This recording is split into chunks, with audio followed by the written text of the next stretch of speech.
আকাশে পেঁজা তুলা মেঘ, নদীর পাড়ে মৃদু মন্দ বাতাসে কাশফুলের নাচন, মূর্তিপাড়ায় দশভুজার প্রতিমা তৈরিতে মৃৎশিল্পীদের চরম ব্যস্ততা দিচ্ছে জানান হাজির শরৎ।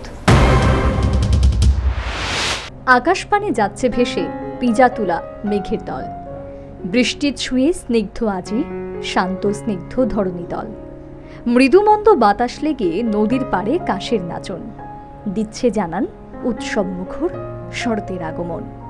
যদিও রাজ্যে এবার ভিন্ন পরিস্থিতি, বন্যা পরবর্তী পরিস্থিতিতে রাজ্যের বহু মানুষ বিপন্ন বিপর্যস্ত।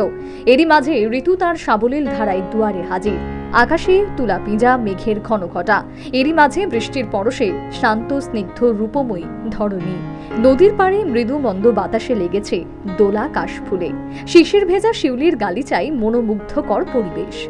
মূর্তিপাড়ায় দশভুজার প্রতিমা তৈরিতে চরম ব্যস্ততা, মৃৎশিল্পীদের নাওয়া খাওয়ার সময় নেই, জানান দিচ্ছে দুয়ারে হাজির শরৎ।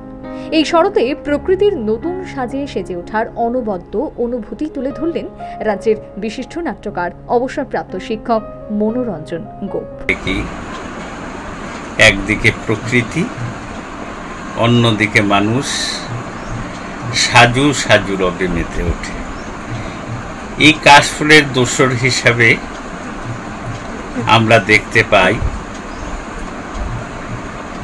শিউলি, ঝুই, টগর, মালতী, শাপলা, পদ্ম, বিচিত্র ধরনের নানা রং বেরঙের ফুল ফুটে ওঠে।